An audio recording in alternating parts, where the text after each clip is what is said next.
안녕하세요. 토토임 박사입니다. 자, 월드컵 아시아 예선 경기 준비했습니다. 경기 일정 확인하시고요. 토토임 박사 구독과 좋아요 한 번씩 부탁드리겠습니다.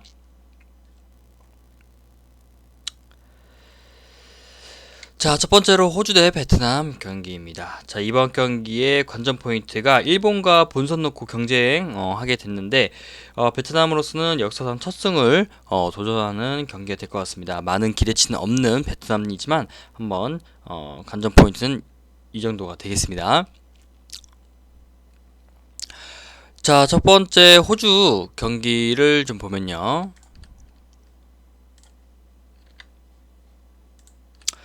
자, 중국한테 이전에 고춧가루를 좀 맞고 말았죠. 일본, 사우디아라비아 이렇게 만만치 않은 상대들이 있어서 조 2위로 가기 위해서 승점을 좀 쌓아야 되는 상황인데 다행히 전력상의 한 수 아래인 베트남 만난 게 이번에는 호재입니다. 자, 승리는 유력한 상태고요. 최근 A매치 3경기에서 2무 1패로 흐름이 좋지 않은 상태에서 특히 득점력에서 약점을 좀 보이고 있습니다.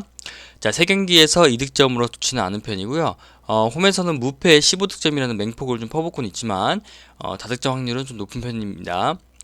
자, 하지만은 확실하게 스트라이크가 없다는 게 좀 문제고 이전에 그래도 득점을 많이 했던 부분은 해볼 만한 팀이었기 때문에 다행히 좀 그 득점에 대해서 그 운이 좋았다라고 볼 수 있습니다.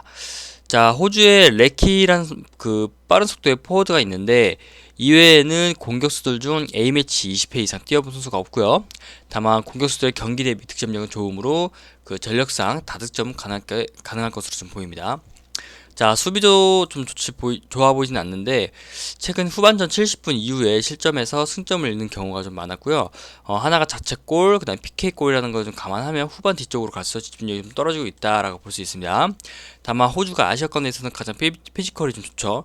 그리고 물론 사우타라는 그 핵심 센터백이 십자인대 파열로 결정은 되지만 그 압도적인 피지컬로 몰아붙이면은 베트남 정도는 그 이길 수 있을 것으로 충분하게 보여지고 있습니다.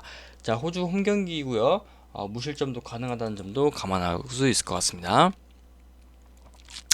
자, 다음 베트남 같은 경우에는 이번 월드컵 직행 불가는 확정입니다. 불구대천 그 태국이 따냈던 승점 그 2점을 넘기기 목표고 그 현실적으로 좀 어려운 상대를 좀 만났죠. 호주를 상대로도 무승부도 아마 어려울 것으로 보입니다.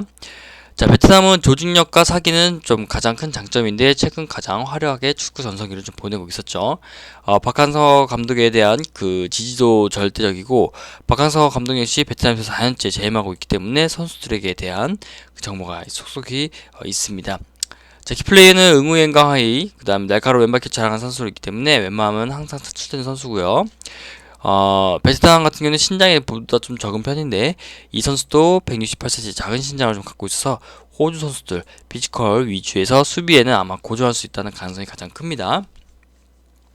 이 선수 외에는 경기를 좀 풀어줄 수 있는 선수가 없습니다. 이 선수가 부진하면 팀도 부진하기 때문에 무득점의 경기가 가능성도 있다고 좀 보여집니다. 자, 이번 경기 호주 승리를 보고 있고요. 언더보다 상당히 좀 있는 편입니다. 3.5 오버로 해서 접근해 보시길 바라겠습니다. 자, 다음은 일본 대 중국이고요.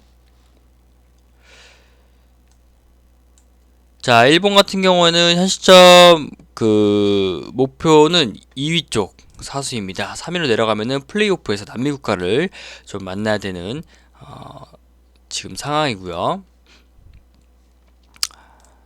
자, 남미 국가 상대로 메이저 대회에서 1승 1무 3패를 좋지는 않았습니다. 어떻게든 지킹하는 게 좀 중요한데 중국 선수들이 아마 눈에 불을 켜고 달려들 것으로 보이고요. 일본 같은 경우는 홈 2점을 살려서 아마 승리가 좋을 것으로 예상이 됩니다. 자, 2차 예선에서 착실히 세대 교체가 좀 되었다는 게 증명이 됐는데요. 2차 예선에서 8경기 46골을 퍼부었습니다. 자, 엄청난 활약을 좀 보여주고 있고요. 유럽에서 뛰고 있는 선수들만으로도 11명을 꾸릴 수 있을 만큼 선수층도 매우 탄탄해졌다는 평가가 있습니다. 또 공격진에서는 미나미노, 그 다음에 하라구치가 중심을 잡을 것 같고 이선 자원들의 퀄리티가 좋지만요 확실한 스트라이커가 없다는 게 약점입니다. 3득점 이상 대량 득점은 조금 힘들다고 봐야 할 것 같은데요. 자, 일본이 수비진에는 뚜렷하게 약점이 있습니다. 골키퍼 풀백입니다. 골키퍼 가와시마 선수는 베테랑이지만 2018년에 보였던 퍼포먼스를 생각하면 그때보다는 더 노쇠화를 맞을 가능성이 있습니다. 그다음에 나가토모는 나이로 인한 기동력 문제가 있고요. 때문에 요시다가 차출되지 않은 중앙 수비 공백이 매우 치명적인 상태고 다른 센터백 자원들도 A매치 20회 이상 뛰어본 선수가 없기 때문에 수비진들의 불안을 야기할 수 있다고 보고 있습니다.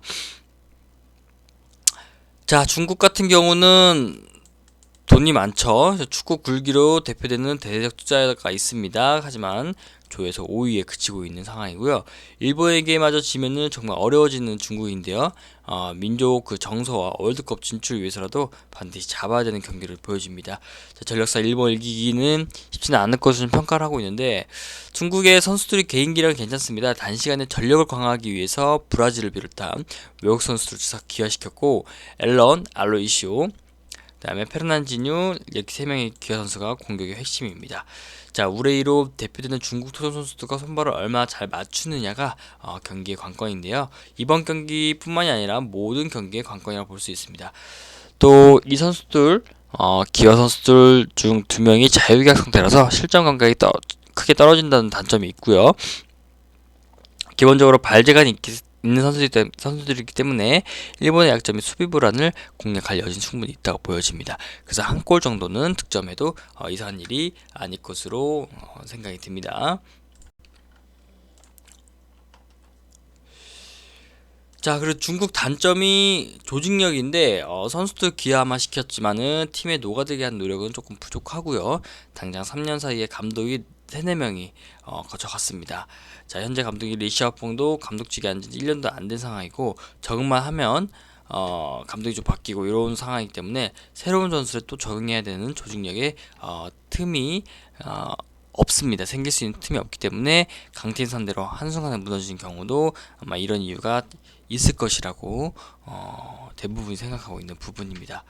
자, 이번 경기 픽은요 가족방 통해서 참고하시길 바라겠습니다.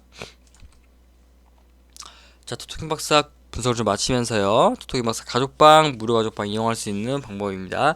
첫 번째로 영상 하단에 고정 댓글 참고해서 링크 클릭하시고요. 정보 공유방 참여 문의 톡 남겨주시면 순차적으로 답변 드리겠습니다. 자, 그리고 공유방에서는 매일매일 업데이트되는 경기 정보가 있고요. 축구 외에도 타경기 종목들 공유하고 있습니다. 눈팅만으로 가능하니까 정보 얻어가시면서 무료로 올라오는 최종픽도 건져가시면 되겠습니다. 자, 지나간 최종픽은요 가족방 검색창에 토토인 박사 검색하여서 다시금 확인할 수 있습니다. 자, 토토인 박사 구독과 좋아요 클릭하시고요. 영상 하단에 고정 댓글 링크 참여하셔서 공유 많이 얻어가시길 바라겠습니다. 다음 영상에 찾아뵙겠습니다. 감사합니다.